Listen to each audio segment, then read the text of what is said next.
Welcome to the ROTC Scholarship Podcast, hosted by former Army ROTC Professor of Military Science, Lieutenant Colonel retired Rob Kirkland. In these episodes, we explore how to best prepare yourself to obtain one of these valuable scholarships for those applicants who wish to attend a college or university and become officers in the military. The application process can be complex and confusing. This podcast works to make it more understandable. And now, the ROTC Scholarship Podcast.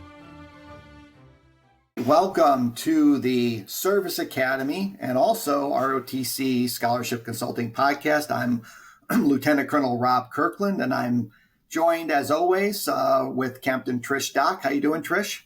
I'm doing great, sir. How are you?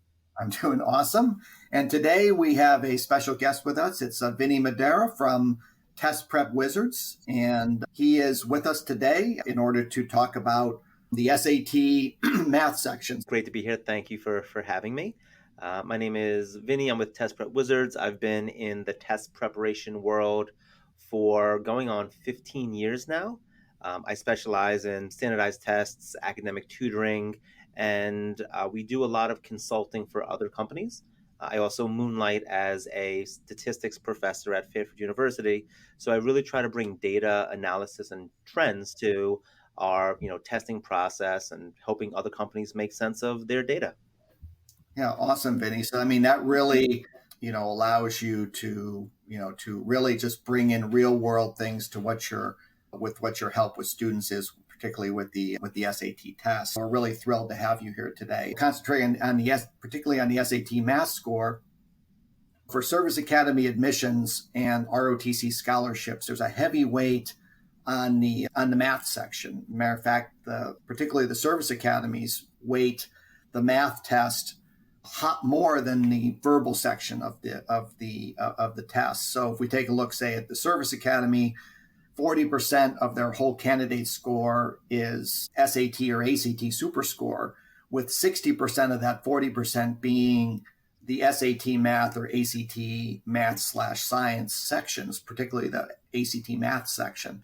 So the importance of both the Service Academy applicant as well as the ROTC applicant to doing well on the SAT math section is extremely important. And one of the things that Captain Doc and I always emphasize to our candidates is you need to raise that math score. You need to, study. You need to get help and specialized help in order to raise that test score up. Because if you can't raise that score, the math score in particular, you're going to have a great difficulty getting that Service Academy appointment or ROTC scholarship. So it's just something that we've seen over the years, and we just felt like we needed to get some folks like you on this podcast in order to kind of just give them your insight on this. And so we're just, again, really happy to have you here today on the podcast. And so sort of the first thing I wanted to kind of ask you is, have you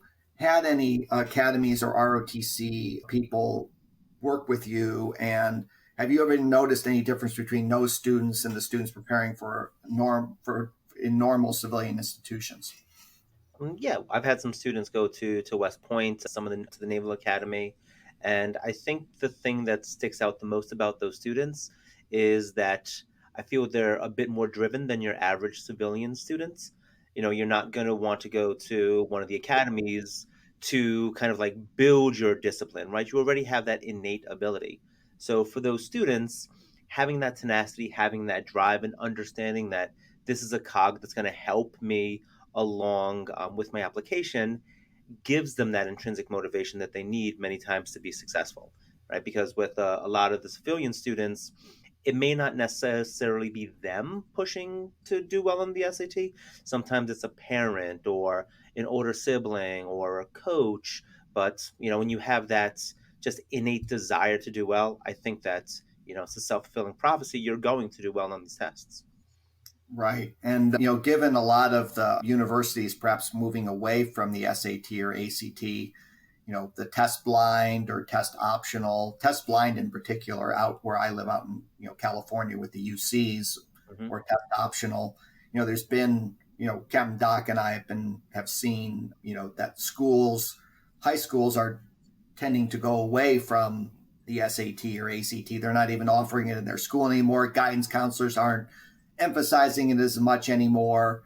However, when we look at the service academies and ROTC, they continue to heavily emphasize it. So, the world is sort of moving away or the college world is sort of moving away a little bit from the standardized tests, but, the academies and ROTC seem to be firmly planted in continuing to heavily emphasize these tests. And I think that's to the credit of the service academies. In a sense, when you pull away standardized test scores, you're pulling away a very valuable metric for students, right? So there's tons of studies that show GPA inflation is a very real phenomenon that's happened a lot more than SAT or ACT inflation. And a lot more nowadays, GPA tends to be something that is a bit more subjective, right? Whether it's, a class-based or a race-based or a gender-based GPA kind of measurement, right? So test scores take that away, right? So without having an objective measurement, I don't think you can really truly put people or measure people against each other. So, without that, I don't know what you're going to do when everybody has a high 3 or 4.0 GPA. A lot of students have taken the same, rigor in terms of classes. Having an SAT score of 1450 with that level of rigor versus having an SAT score of a 1050, I think says something more about that student with the 1450, even though it is just one Saturday in which they took that test. Yeah, great point. I mean, absolutely. I mean, way back in the turn of the century, actually, the service academies actually had their own test that they gave. So before the SAT or ACT, places like West Point and the Naval Academy actually had their own exam that they gave to students, that I don't think it was patterned on the SAT, but it, measured their abilities, kind of, and the test was standardized nationwide. So they knew, the relative, abilities, compared to each other. So I think that's that kind of thing that the academies still want to do and to, and if the SAT or ACT would be eliminated, I think that the academies would come up with something else that was standardized that would try to measure that. So, mainly because the service academies and ROTCs are nationwide and they need to be able to differentiate. So Vinny, let's go into kind of your philosophy when it comes to the SAT in general. So I'm interested in kind of just as a general question, for our students that, are looking at the SAT math score, what's your philosophy on the SAT and improving the SAT math score? Yeah, so I think ironically, for the SAT math section, one of the most important things is your reading ability. So, right in our manuals, when we do a math introduction, your reading is just as important as your math on the math section.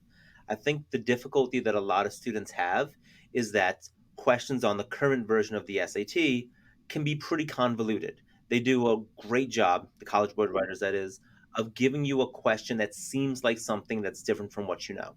So, being able to really read and break down a question, problem solving, and critical reasoning go a really long way for students on the SAT. Content also matters. The SAT isn't a bag of tips and tricks. You do have to know content to be successful on it. But everything, I think, starts with being able to really carefully slow yourself down and not assume that you know what the question's asking you to find.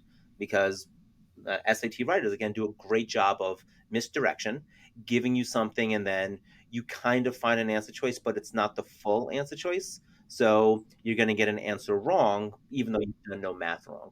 They asked you to find the value of 3p, you found the value of p, right? So that attention to detail is important in service academies and in any real world. It's a great soft skill. And the other thing that College Board does really well on the math section is great distractor answer choices. Something that seems plausible, and students will sometimes say, okay, I'm going to take the shortcut and I'm going to fall back on that answer, even though it might be the wrong one. Because math on the SAT, it's the last two things that you do. So you've already done 100 minutes of reading and writing. And, most students that I come across do not want to read for 65 minutes in a row of generally things that they don't care about. So sometimes that fatigue factor sets in, and then students just will make poor decisions that they wouldn't have made if it were the first section that they were doing. And Vinny, what advice are you giving to students to overcome the fatigue factor that you just mentioned? That's a great question. So a great analogy is that if you want to like prepare for a marathon, you wouldn't run around the block a couple of times and say, "Hey, I'm ready." You have to kind of build up to that, 26 miles.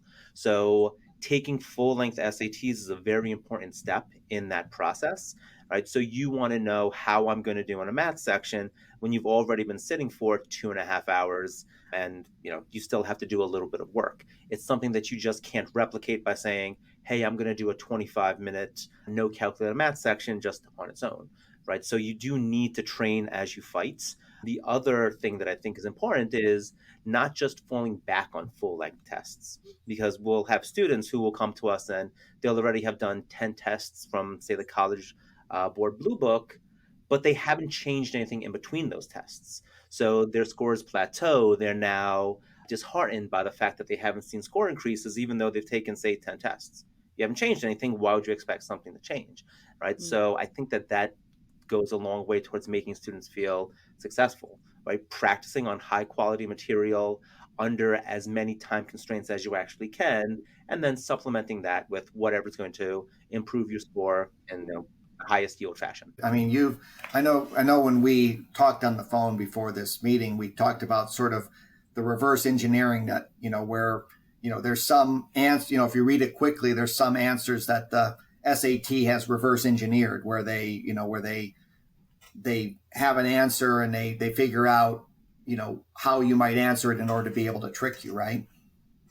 Absolutely. And I think that has to be a byproduct of any good standardized test, because if there were never any answer choices that a student would go with, or if one answer was always going to be the right answer, you're not learning anything about that student. So you need to be able to differentiate and discriminate between student skill levels. So yeah, like any normal to make mistake generally will appear, which is one of the reasons I think a lot of students will take an SAT. They'll feel like they're crushing it and like, I got a perfect score, and then get their scores back. Like, I need to sign up for it again, because you're not realizing that you've made those mistakes. Yeah. So Vinny, walk us through a success story. So say someone who's came in with like, say, a 600 SAT, started working with you, sort of go by step what you do with a candidate, and how they got to a really excellent SAT score. So sort of give me a walkthrough of kind of a typical student, but your ideal student who's then able to do everything that you tell them to do to get a great score. Can you walk us through a student like that? Absolutely. So, perfect world, I want a student to come in and take a practice test with us first. By a practice test, I mean a real released SAT, not like a fake marketing test that some companies will use. I want to know how you're doing on a real SAT. So we have software that we use that will break down how you did on the SAT on a very granular level. I don't want to know, hey, Rob's doing, great on heart of algebra, but not so great on, passport to advanced math. I want to know what topics on passport to advanced math, aka algebra 2, and also what difficulty levels those mistakes are coming on. I want to be able to say, hey, we need to work on medium and hard quadratics questions. We don't care about the easy ones, and we don't care about, say, exponentials and exponential functions. Right. So we'll do that. A student will come in, take that test. We analyze results. After that, which I think is a little different from other companies, is that I want to actually talk to you before we start meeting. Right. So the numbers tell me something. And as a statistics guy, I love me some numbers, but I also need to see how you felt during the test, right? So were you getting fatigued? Were these things that you saw and you kind of recognized them, but you weren't exactly sure what to do? Did you have pacing? Were you jumping around, right? Because the numbers tell a story and you tell a story, and the truth is kind of somewhere in between. And that's how we have to build an action plan. So for our students, everything is personalized with them. Math wise, when a student comes after we've had these consultations, we generally talk about problem solving and critical reasoning, because I want to get you as many points as I can before we actually sit down and talk about content. I want to put you in the best position to be successful, even if you're not sure how to complete the square to solve a circle question or something like that. So we talk critical reasoning, problem solving. We have what we call the uglier problem solving method. And then after that, we'll go over ways that you can improve your scores by, recognizing what some might call strategies of the SAT, working backwards, choosing your own numbers if that's something that you needed, and then it's all content after that. It's content that's specific to you and the difficulties that you need. Uh, I'm not a I'm not a very big busy work sort of guy. So I don't want to give you 2 hours of just like, hey, do these practice sections. I want to give you, hey, do 2 hours of this work that's going to give you a noticeable impact in your score and make you feel that you're actually learning. The best motivation for students is seeing those scores increase. And so if I can keep helping you get those scores going up, you're going to be more apt to do well and do what I say, when maybe those score increases are going to become a little bit harder for you to get, because now you're getting 48 of the 58 questions correct instead of 32 of the 58 questions correct. Great. So when, as far as the amount of time, what are we talking about here? Just what's the ideal amount of time working with a candidate to get them kind of to improve? I know it probably varies amongst your different candidates, but how much time would you like? How much time are we talking about here? 6 months, a year? What's the most ideal, you think, time frame to be working with somebody? We have ideal and we have reality of where I am. So ideal would be getting a student when they're kind of halfway through Algebra 2 and then working until they get their score, which may be, a few months. It may be, say, half a year. The reality is that where I am in the Northeast, parents are very reactive. So I will get calls in, say, January after everybody has gone on vacation and come back and say, well, I have to take this March SAT. So our usual average timeline is about 8 weeks with the student. So my job is almost always to impact your scores as much as I can in 8 weeks. Part of that is also I work with a lot of athletes, and recruited athletes tend to also have a little bit of a shorter timeline because most of those students come to me either in their post grad year or like the beginning of their senior year. So I have a short window to increase things as much as possible, which is where all the data analysis comes into play, and we're just focusing on high yield content and not saying, hey, here's a syllabus that we're going to go through regardless of what you may need, becomes more effective for us. Vinny, if students are have taken the test and not gotten the score that they want, do you do most of the students that you work with, do they have scores and then they come to you and seek you out, or are they proactively seeking you out? We kind of get two different types of students. We, at the beginning of, say, now is a perfect example, we're getting more of what we call like the alpha juniors, the juniors who are kind of fast tracked, the juniors who are either going to calculus or pre-calculus. Those students right now tend to be a little bit more of the proactive students, right? Their parents might be pushing them to get their, test scores done by, say, December, so they don't need to worry about the changeover of the SAT that's going on in March. And then we have more of the reactive parents who, are the ones who will wait and get their PSAT scores back. In Connecticut, we give a state SAT. So they'll take the SAT in March for free. If you're at a public school, they'll get those scores back, and then maybe they'll focus on the May or the June SAT and then push that into senior year as well. So that's kind of the timeline that we get for most of the families that we work with. And for students who are considering taking the SAT or ACT for the service academies, they're both the same. What do you recommend students consider when they're choosing which test to take? Yeah, so that's a great question as well. I think a lot of it depends on your aptitude and your, I guess, passion for math. So ACT has a lot more math content on it. So your high flying students many times will do well because they've taken more math, right? So where I am, some of the math on the ACT is only tested in pre-calculus. So your average junior who's taking Algebra 2 is not going to have seen that material. The trade-off of that is that on the ACT, there's a lot more geometry. So those students who have been fast-tracked have now maybe not seen geometry for 2 years. And I don't know many students who are bored and say, I'm going to go back and look at my ninth grade notes, right? So they just don't do that. They lose it. So for those students, many times an ACT tends to be a little bit better. There's a lot of our high scoring, or like I say, high intensity students.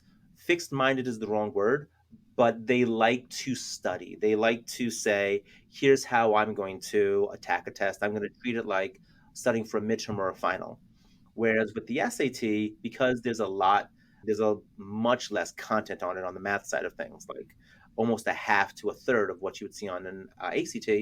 You can start a little bit later. You can also focus a bit more on the critical reasoning aspect. So it's not about, hey, can I stuff all of this math into your head? It's, can I teach you how to break the questions down and almost translate it into a way that makes sense to you? So for those students who are a little bit more, they can view things from different perspectives and vantage points. Sometimes that SAT is a little bit better. Students who like to figure out like puzzles, sometimes the SAT is a little better, but a little bit better for those kids. But your kids who are like, just give me content, I want to motor through it, I like to like memorize, like those students, ACTs can be a better test for them. Do you give them some sort of like, if they come to you and they haven't taken either test, or you're just not sure, is there a quick way that you can figure out where to point them, either the SAT or the ACT?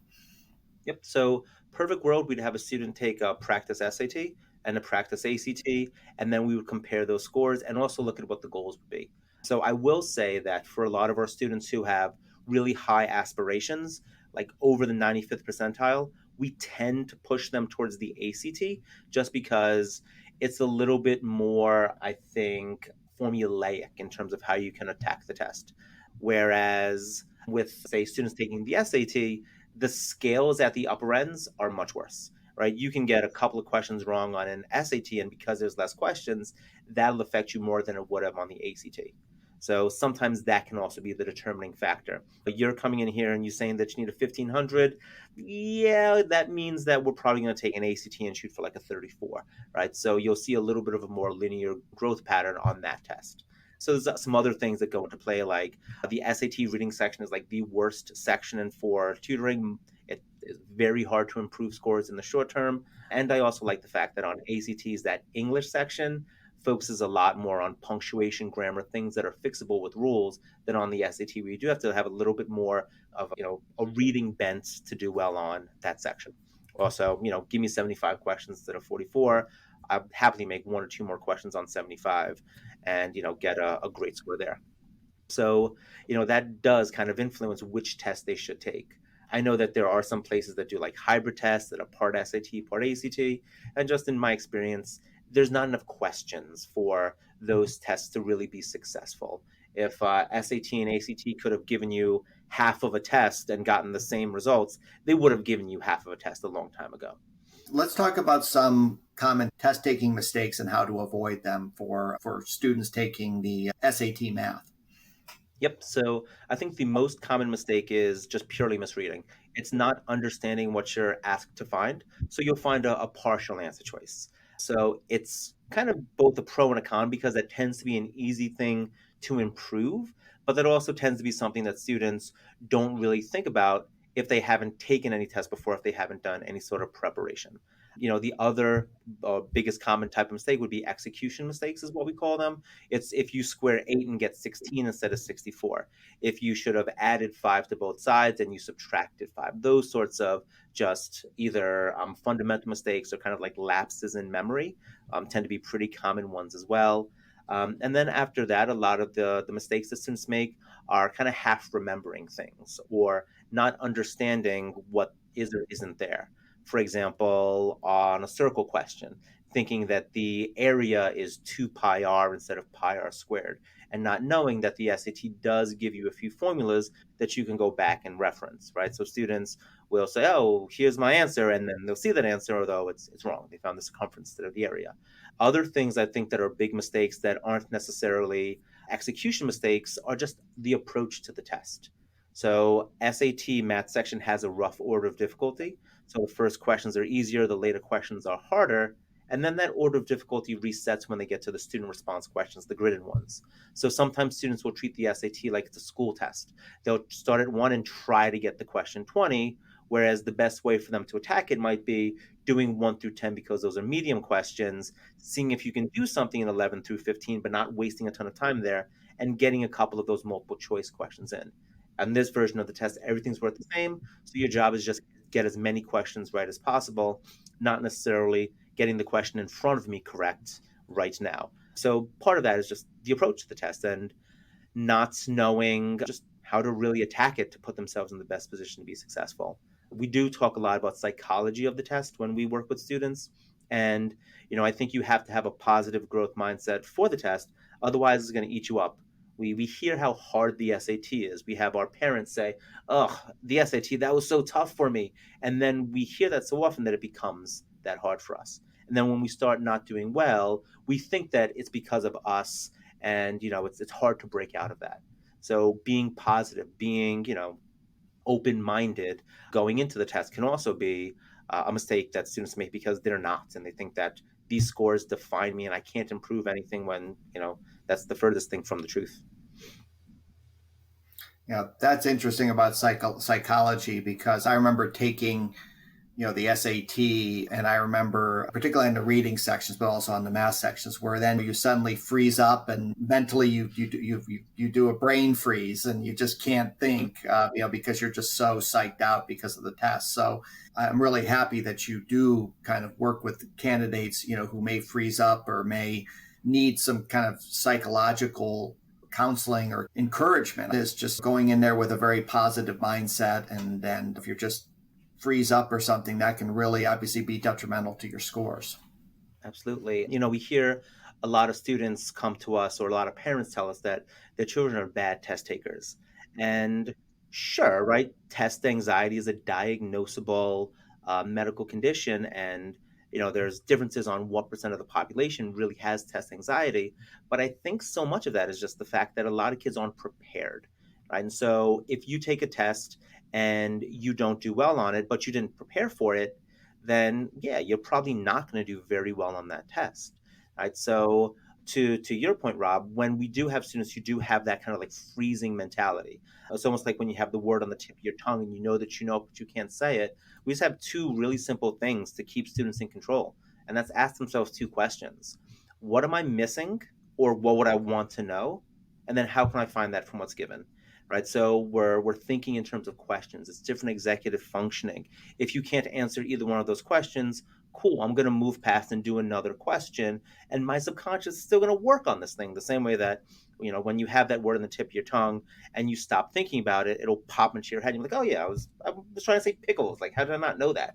Right. So it's the same sort of idea. Like, keep in control. You're the one who's in charge, not College Board. And the more that you can have that sort of mentality, I think the better you'll do on these tests.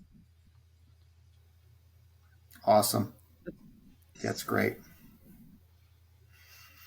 You kind of alluded to this, Vinny, earlier, but so the SAT is moving in 2024 to the computerized test. The PSAT is beginning their computerized test this fall. What's happening there, and how's things going to change for the SAT math taker? Yeah, so I think that to College Board's credit, they're using technology the way that it should be used. Right. So, with the PSAT, this is going to be students in the United States' first opportunity to see that format of the test. They can do some practice on College Board's Blue Book app, which just go to College Board, download the app, and you can take practice tests. Although there's only 4 digital SATs available right now, so you don't want to use all of those tests. So the change to the test is going to, I think, have a couple of benefits for students. For starters, it's going to be shorter. Right? Everybody wants to take a shorter test rather than a longer one if it's going to be equally valid in terms of your scores. The second thing is it's going to be digitally adaptive. So how you do on the first math section will impact which of the other 2 math sections you get, similar to what GRE does right now. If you don't answer a lot of questions correct in the first section, you get shuffled off to an easier math section, and then your score kind of gets a ceiling, although College Board would never say there's a ceiling to your scores. You've already gotten a lot of questions wrong. You're going to get, a maximum of, say, 600 out of 800. If you do really well on section one, then you get shuffled off to the harder section. And again, College Board would never phrase it this way, but there will be a floor in terms of what your score can be. Maybe your floor is like a 550 or something like that. So for students, it'll kind of help in terms of really differentiating between, scores. Right. So if you didn't do as well, you're going to get questions that are easier the next time around, which is more in line with what you would want to know. If you did well, great, you're going to get harder questions. You can really differentiate between other students who are scoring really well. The other thing that I really, really like, and I know you guys spoke with Tony, and we have a phenomenal calculator course, is that for the new SAT, they're going to implement Desmos on it, which I think is just a no-brainer phenomenal platform for students because it's free. A lot of students have familiarity with it already from school, and it's something that is not limiting, right? A TI-84 calculator costs a lot of money, and that can, price some students out from being able to use it. Desmos is free so long as you have an internet connection. You can practice that wherever you can just hop online. So it's also great because you can solve a lot more questions understanding how to use Desmos. And you can also kind of rule out some of the easier stuff like adding or subtracting fractions. Really simple to do when you just throw it all into Desmos, and everything is calculator based now. No more no calculator section, which I think helps. In terms of the math section, the level of content isn't really changing. They're actually removing some math content, so students don't have to worry about the random complex number that might pop up on the SAT now. It's not going to appear on this new test. So there's less content, a better avenue to do it on, and less questions. Right. So I think that that's going to benefit students. Maybe not initially because they're probably going to have to work out the bugs because it's just been international testing thus far. But I think that eventually it'll be a great test that students will gravitate towards. That's great. And is I know there's a calculator app for the ACT math section. Is that the same case? Does that same calculator app work for the preparation for the SAT, or how does that work as far as the calculator app that you Yep. have? So for us, so we never made a calculator program for the SAT because even though there's a calculator section, the majority of questions on the SAT calculator section are ones that you probably don't need to use a calculator for. By our kind of estimates, you're looking at like needing a calculator on like 6 of the 38 questions on the calculator portion. It's still mostly a non-calculator section. The stuff that you can do on the calculator, okay, you can graph that if you really wanted to find the x-intercepts, but most of the stuff on the SAT, you're better knowing how to do it. Because of the sheer amount of content on the ACT, that calculator can make things a bit more efficient, especially when you have that time crunch of the SAT that you don't have as much on the SAT. So we never really built anything for the test, although understanding a calculator can help. But on the digital version, using Desmos, which will replace any sort of calculator app, that'll be the thing that will help students more than using, say, I think, Texas Instruments or a Casio or an HP calculator or something like that. So, if you have your ideal student, when should they start, and what advice would you give parents to be able to support their kids in being successful in the SAT math section? So I think there are two things that a parent should consider. I think the first thing is the level of math that a student has, right? So for the SAT, Algebra 2 and about two-thirds of Algebra 2 is when students have technically seen all of the math that'll be on the SAT, other than maybe a random trigonometry question on the unit circle. So knowing when to start is important. And I also think having your student, your child buy in is also important, right? So we have some kind of hyper parents who will have us, start to work with a student, and the student clearly doesn't care, right? That's a waste of your money. That's a waste of the student's time. You're not going to get a lot of, improvement from that. So understanding the maturity level of the student also is good to work with. So I think those two things are important. And also, there's a lot of information out there on the SATs, ACT standardized testing, and there's a lot of misinformation out there as well. So, really being able to get a lot of different viewpoints before you really do make a decision. We sadly have a lot of students who think test optional means test blind. And so then they don't even focus on an SAT or an ACT until they realize that it's too late. And, that works to the student's detriment. So, kind of getting really good information and talking to both sides and not just hearing the anti-test movement or the protest movement, finding what really is true for your own situation because it's probably unique.